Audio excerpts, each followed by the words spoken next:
como privadas, para que le inviertan a esto. El último punto que plantea la ONU es el tema del financiamiento. Es un reto, dice la ONU, y sin embargo me parece que encontrando este tipo de estrategias como esta que les platiqué de las vacunas, podemos empezar a mejorar en esa rama, y obviamente no hacer depender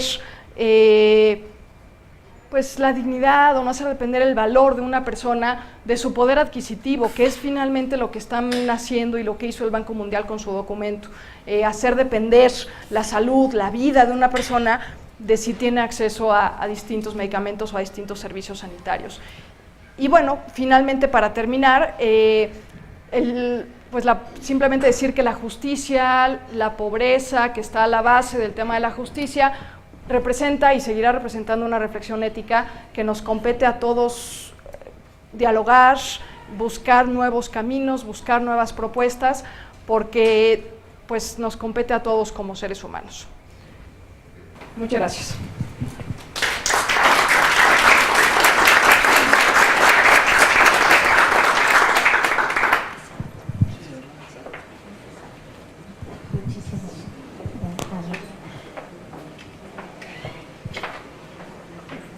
Estarán de acuerdo, ¿no?, en que es una plática excelente. Agradecemos mucho a la doctora Elizabeth de los Ríos Uriarte, que indudablemente daremos un espacio, por favor, para que tengamos finalmente opiniones y comentarios de ustedes que compartir. Si nos permiten, por la logística de estar siendo filmadas, para que estos comentarios, lo mismo que la entrega de sus constancias, se las haremos al final de la ponencia, por favor. Entonces, de esta manera abrimos espacio, por favor, al doctor Alejandro Weber Sánchez, quien voy a hacer un resumen para ustedes, pero esto está amplio. Él es médico por la Universidad La Salle, tiene especialidad en cirugía general en el Hospital General de México, y es maestro en bioética por la Facultad de Bioética en la Universidad Anáhuac, y participa en docencias a nivel nacional.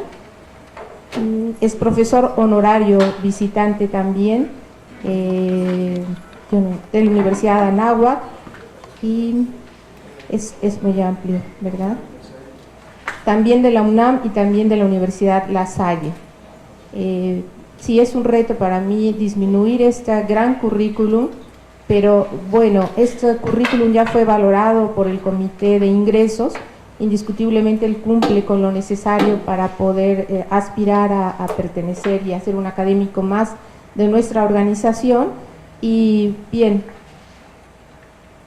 el tema que nos va a presentar es mortalidad y eventos adversos en los hospitales, un análisis bioético.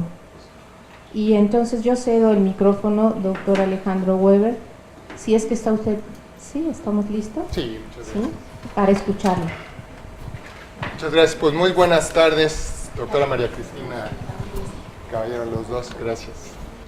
Presidenta de la Asociación de la Academia Nacional Mexicana de Bioética, honorables miembros de la mesa directiva, algunos amigos que nos conocemos de hace muchos años y colegas todos. Muy buenas tardes. Les agradezco también la aceptación de mi trabajo, de mi inclusión en la academia, de la cual estoy muy honrado en pertenecer, y presentarles este trabajo de ingreso titulado La morbimortalidad mortalidad y eventos adversos en los hospitales como un análisis bioético. Bueno, ya lo comentaba Santiago Ramón y Cajal, lo peor no es cometer un error, sino tratar de justificarlo en vez de aprovecharlo como un aviso providencial.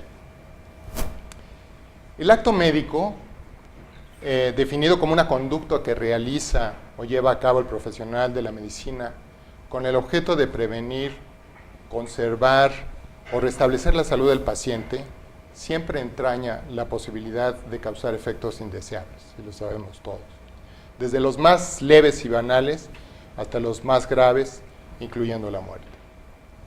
A pesar del precepto médico fundamental que todos conocemos del primero no dañar y de la buena voluntad, pueden presentarse complicaciones por la enfermedad, la respuesta misma del paciente, por la acción médica, producto o no de un error, o por fallas del sistema.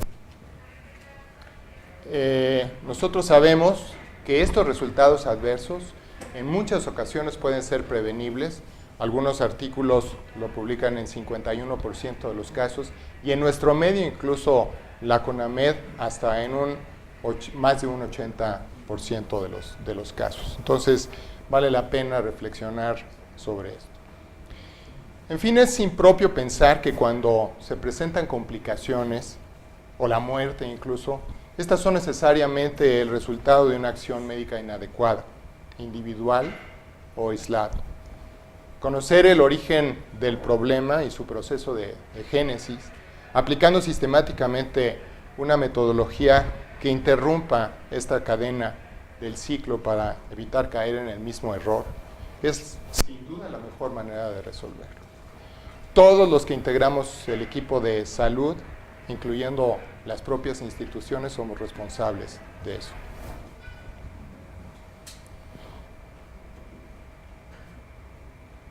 La extensa publicación de casos de errores médicos, que no es ajena a ninguno de nosotros, ha despertado desde hace muchos años la preocupación de todos, de médicos, de directivos de hospitales, de los propios pacientes, del público y de la sociedad en general acerca de la seguridad de quienes reciben atención médica. El cuidado y la salud y la aplicación de medidas curativas es parte de un complejo sistema, de un todo unificado, en donde el médico, si bien es la figura más visible, es solo una parte de este sistema. Y no obstante, a pesar de los esfuerzos por tener un buen resultado, un resultado médico satisfactorio, el desenlace sin duda puede ser diferente al esperado. Por ello, es importante admitir que la morbimortalidad no siempre son causadas por una acción errónea del médico, pues pueden darse aún a pesar de haber seguido los principios teóricos y técnicos fundamentales y actualizados. Los diferentes calificativos utilizados para describir estos sucesos como evento adverso, complicación, incidente, accidente, iatrogenia o error médico, comúnmente se emplean de manera indistinta, imprecisa y dando lugar a confusiones y no pocas veces a juicios incorrectos e injustos que dificultan un análisis objetivo del fenómeno, especialmente con fines para corregirlo y evitar que suceda de nuevo. Por ejemplo, la palabra lesión, frecuente en la terminología médica y especialmente en la quirúrgica, en ocasiones es utilizada en forma improcedente, especialmente en el ambiente jurídico, como un sinónimo de delito, lo cual en ocasiones origina que se acuse al médico, especialmente en nuestro país, como si fuera un criminal. Esta ambigüedad de la ley, aunada a objetivos diversos de algunos profesionales del ámbito jurídico, dan pie para la búsqueda a veces de compensaciones económicas, a veces improcedentes, por complicaciones asociadas a la atención médica. El análisis de los resultados adversos de la atención médica tiene que ver en primera instancia con la protección, sin duda alguna, y la seguridad de las personas que son atendidas. El Instituto de Medicina de los Estados Unidos reportó en 1999 que cerca de 98,000 personas mueren anualmente como resultado de errores médicos y por ello hizo un llamado urgente para hacer un esfuerzo nacional encaminado a hacer el cuidado de la salud más seguro. Más que las muertes de accidentes automovilísticos, más que el cáncer de mama y el SIDA. Esta búsqueda no es nueva y tiene antecedentes de más de 100 años en la historia médica y hay un reporte muy conocido de este organismo, se llama Errar es humano, construyendo un sistema de salud más seguro, que puso de manifiesto la necesidad de afrontar de lleno este problema de la seguridad de los pacientes, que es un fenómeno que todavía no hemos entendido bien y menos hemos discutido suficientemente en los sistemas de salud. Sin duda hay muchos motivos por los cuales el análisis no es fácil e incluso a veces se evita, se soslaya del todo. Pueden haber muchos factores como la preocupación, la angustia, la tristeza, el rechazo de afrontar estos problemas o incluso el miedo a las demandas o a las reprimendas o al rechazo de los pacientes. Análisis superficiales de estos casos que resultan en la morbilidad o mortalidad con frecuencia pasan por alto el conocido principio del doble efecto, por el cual se sabe que todo acto médico tiene un efecto bueno deseado. Sin embargo, aun cuando sea desempeñado adecuadamente, puede comportar en ocasiones efectos conocidos o impredecibles negativos para la salud que no son buscados. Cuando estas evaluaciones son efectuadas sin una orientación apropiada, pueden tender más a encontrar culpas, como demuestra la experiencia, que a encontrar respuestas claras del origen del problema. Yo tuve 10 años en una comisión de morbimortalidad en algunos hospitales y bueno, somos testigos de esto. Se pierde de vista que el acto médico en el hospital es un proceso durante el curso del cual es frecuente la necesidad de decidir entre distintas alternativas y posibilidades que por supuesto inciden en la vida y en la salud, en un momento y en un paciente determinado que son diferentes probablemente de otros, además inmersos en un sistema que puede ser además adverso y propenso a errores, con lo que más que ayudar a una solución, a veces empeoran los problemas. La manera de analizar esta morbimortalidad relacionada al acto médico en los hospitales, por lo tanto, no es uniforme, no está encaminada a los mismos objetivos, ni es siempre efectiva para resolver los problemas, justa en sus determinaciones o enfocada en prevenir estas recurrencias. Algunos hospitales, especialmente aquellos que tienen programas de enseñanza, tienen establecidas comisiones especiales o sesiones médicas ex professo para el análisis de estos casos. Pero desgraciadamente aún son pocos en nuestro país y generalmente no se estructuran ni se rigen por normas establecidas. Por ello, en muchas ocasiones, sus resultados no son lo que deberían ser, incluso pueden tener estos efectos negativos y lejos de mejorar, crean un ambiente y resultados contrarios a los deseados.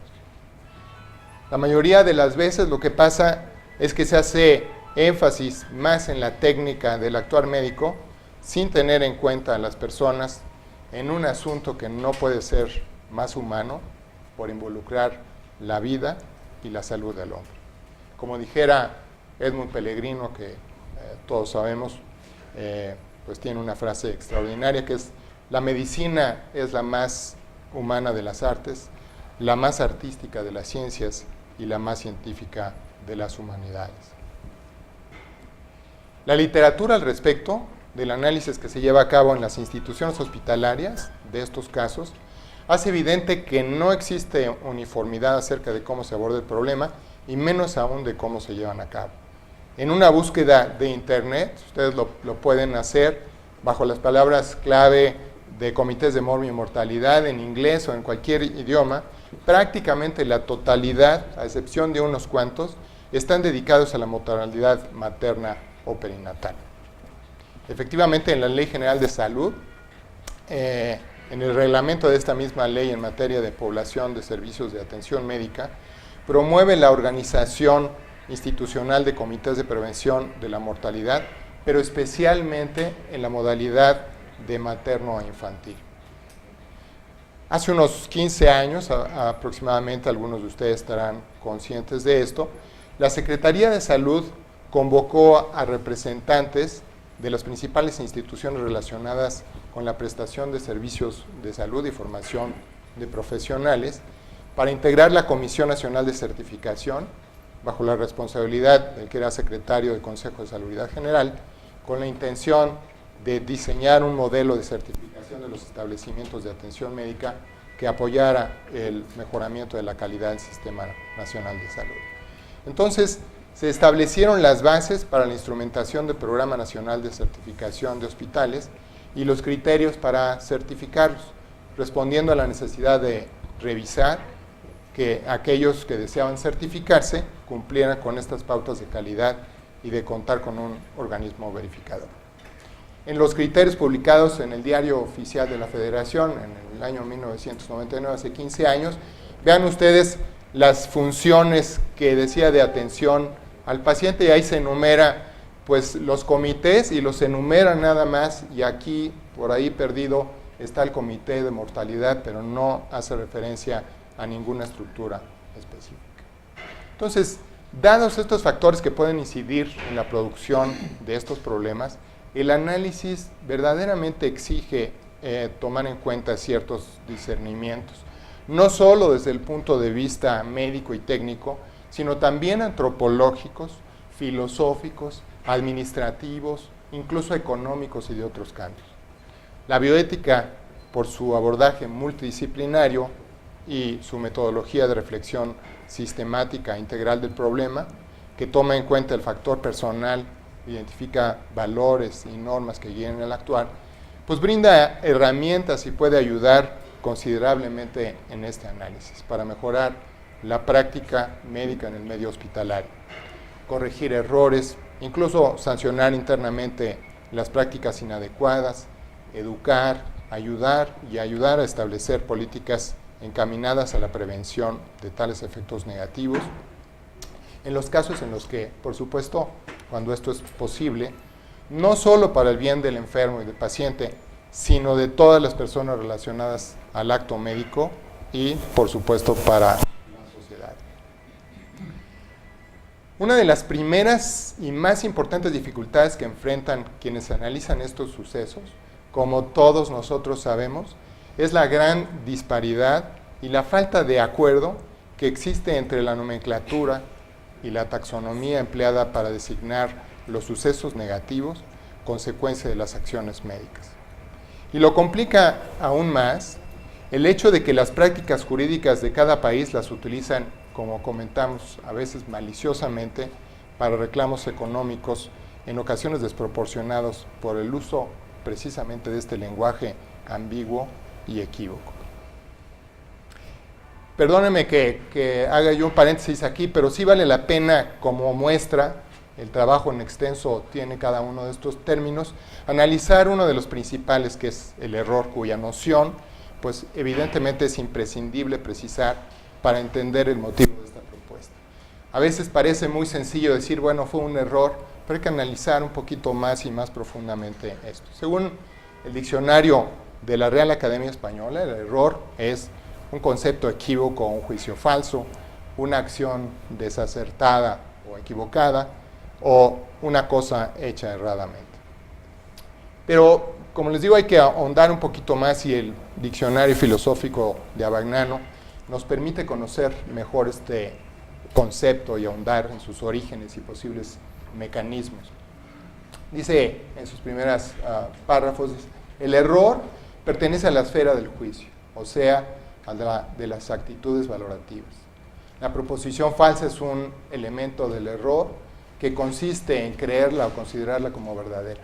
También una proposición verdadera, evidentemente, en cuanto sea considerada como falsa.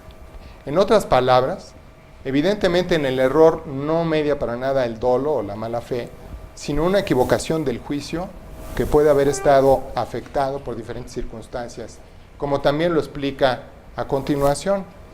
Y dice, el error puede consistir, por lo demás, en juzgar el objeto a partir de un criterio extraño al objeto mismo, o mejor, a ese campo de objetos al cual pertenece, o también en juzgar a partir de un criterio apropiado a un objeto que, sin embargo, no se deja distinguir por tal criterio.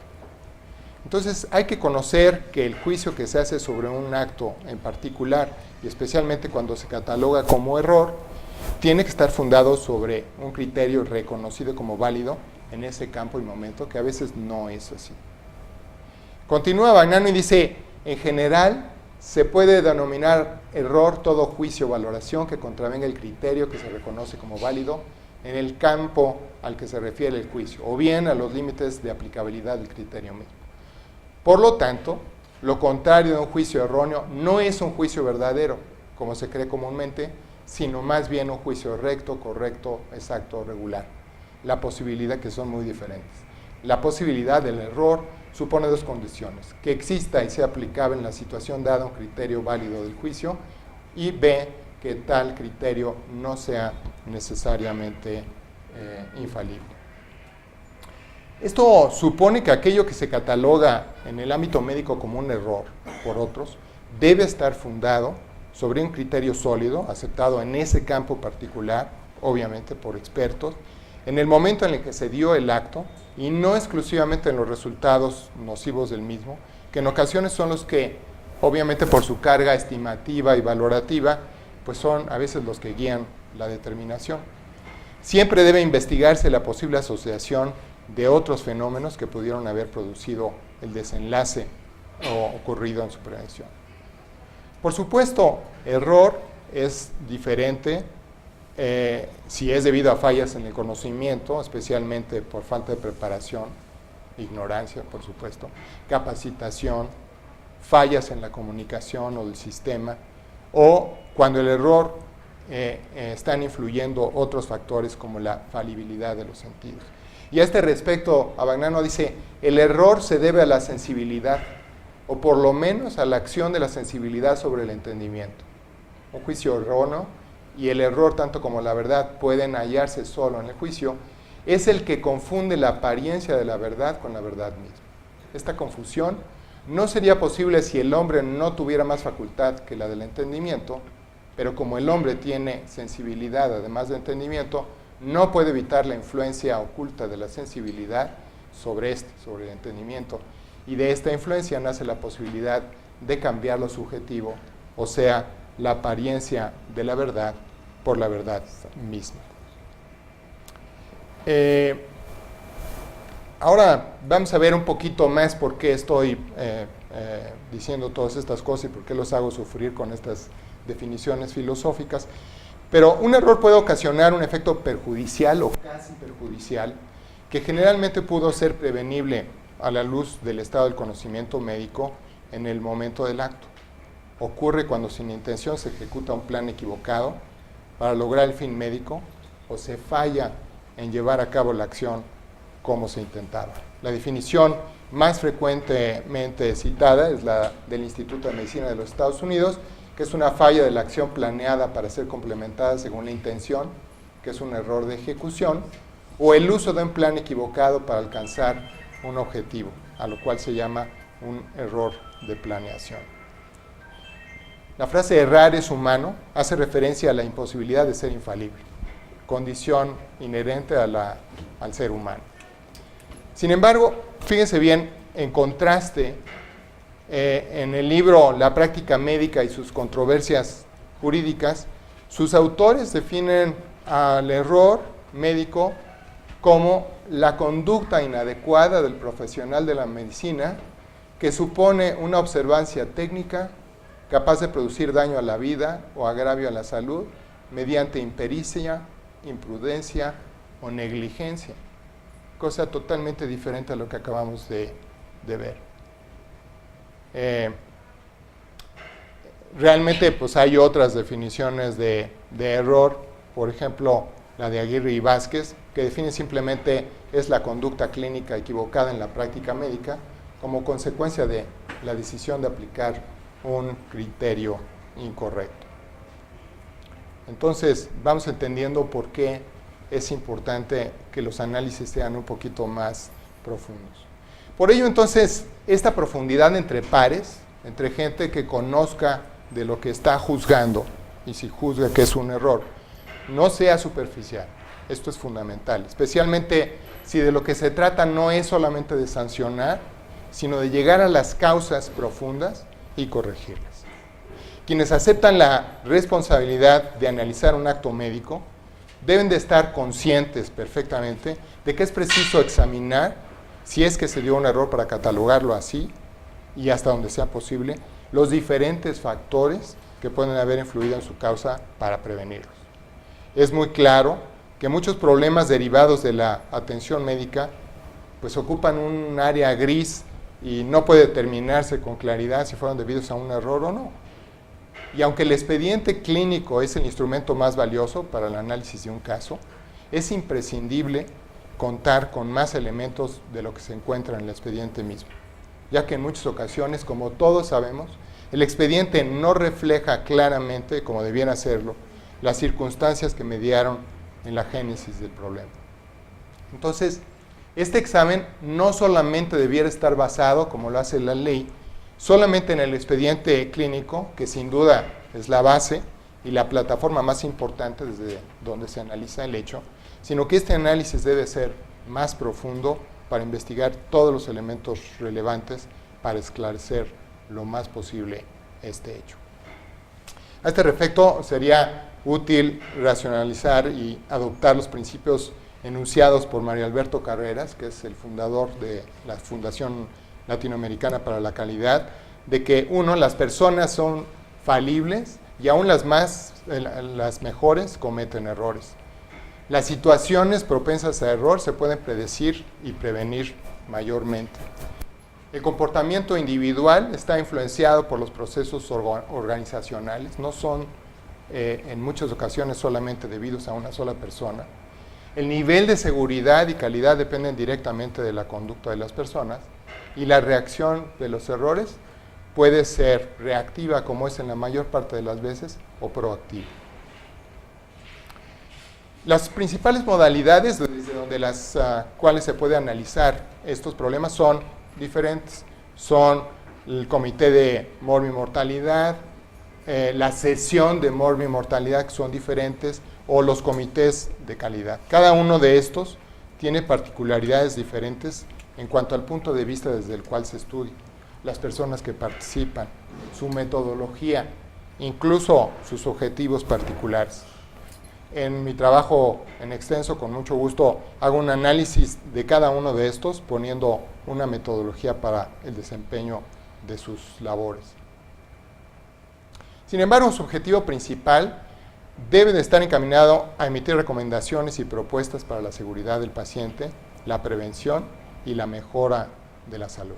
Y sus objetivos generales es ser garante para la seguridad y la atención médica de los pacientes, corregir problemas médicos que se suscitan en la atención de los mismos, corregir estas prácticas incorrectas o deficientes, promover y mantener la ética en la práctica médica, servir a la enseñanza continua de los médicos en servicio de información y aumentar la calidad de los servicios médicos. Por obvio del tiempo, solamente mencionaré a continuación algunas particularidades de una de estas modalidades, que es la más conocida quizá, que es la sesión médica de morbimortalidad, en la cual el grupo de médicos, principalmente de la especialidad particular de que se trata, esto es lo ideal que debería ser, que se discuta entre pares, y los que son pertinentes al caso, en conjunto con los médicos en preparación, se reúne para discutir el caso y aprender de estas experiencias. Esto es lo que debería ser mejor y mayormente. Su objetivo es encontrar la respuesta integral del problema en un análisis intersubjetivo, argumentado, honesto, razonado, razonable, incluso educado, para que se procure alcanzar acuerdos, soluciones y decisiones prudentes. Desgraciadamente, esto está bastante lejos de ser así en la mayor parte de las veces.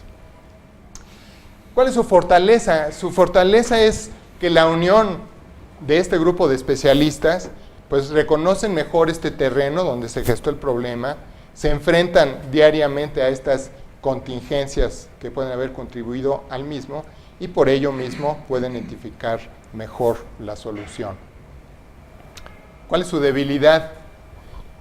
Al ser un foro más abierto, yo creo que muchos de los médicos que estamos aquí somos testigos de esto, pues es más difícil que toda la audiencia esté consciente del objetivo principal de la sesión, y a veces se presta en ocasiones a que las perspectivas individuales, las pasiones, los subjetivismos afloren, desviando el objetivo principal, que es este análisis de las causas del problema, su prevención y las oportunidades para resolverlos. Además tiene peligros. No podemos soslayar que también tienen el peligro latente, también desgraciadamente, como lo demuestra la experiencia, en que estas sesiones pues fomentan el morbo en lugar de ayudar, a expensas con frecuencia incluso del médico que atendió el caso, y terminan en discusiones francamente inútiles y pugnas sin sentido entre los médicos. No se trata de blandir espadas, sino de aprender de los propios errores, porque nadie estamos exentos de ellos, ni de los propios ni de los ajenos, y también aprender de esta experiencia, por más negativa y dolorosa de que se trate, recordando que la confrontación, además de inútil, es contraproducente. Los pilares sobre los que debe sostenerse esta sesión, y muchos de las otras modalidades también, y que deben ser recordados en todo momento, son la honestidad, la reflexión, la prudencia, la objetividad, incluso la magnanimidad. No hay que dejar fuera la sagacidad, la educación, y por qué no también la sana amistad y la camaradería que permita una corrección fraterna entre los médicos. Este es y debe ser un proceso continuo que consiste pues en un análisis del problema, en entender sus causas, en identificar las soluciones, en implementar las medidas necesarias y verdaderamente vigilar que se cumplan, y por último, evaluar sus resultados. ¿Dieron resultado o no? Y hay que seguir en este proceso. En síntesis, desarrollar la mejor estructura para lograr los fines. Este esfuerzo no es un esfuerzo aislado. Mi propuesta es precisamente desde este punto de la bioética, pero no es aislado. En otros lugares, e incluso en México, se han hecho esfuerzos en este sentido. Aquí, por ejemplo, el Colegio Americano de Cirujanos tiene un curso especial para este análisis y para que los médicos aprendan a discutir estos errores médicos y, sobre todo, pues se saque provecho de los mismos sin acusaciones que no tienen ningún sentido. Muchos son los retos que aún existen para hacer del sistema médico lo que debería ser. También son muchos los cambios que hay que efectuar. Hay que pensar en el bien de cada persona, de cada paciente, y en el bien de todos, incluyendo el del médico. Se requiere mucha organización, se requiere decisión, también recursos, y cambiar paradigmas. Como conclusiones de lo que les acabo de proponer, sería que estos casos de morbimortalidad en los hospitales requieren forzosamente de un análisis profundo por personas preparadas. No los pueden hacer cualquiera. La bioética, pienso que brinda una dimensión muy integral desde la cual pueden ser analizados. La capacitación de las personas que hagan este análisis debe ser efectuada a través de cursos, probablemente que promuevan este enfoque bioético, talleres, pueden ayudar mucho. Puede ser efectuado a través de diversas modalidades en un hospital, dependiendo de su complejidad, y son complementarias. Sin embargo, todas ellas, pueden estar las tres en un mismo hospital, deben estar enfocadas al mismo fin y guiadas salud bajo los mismos principios. Cada hospital debe desarrollar lo que requiera para disminuir la morbimortalidad, aumentar la seguridad de sus pacientes y lograr el bienestar de todos. Muchas gracias.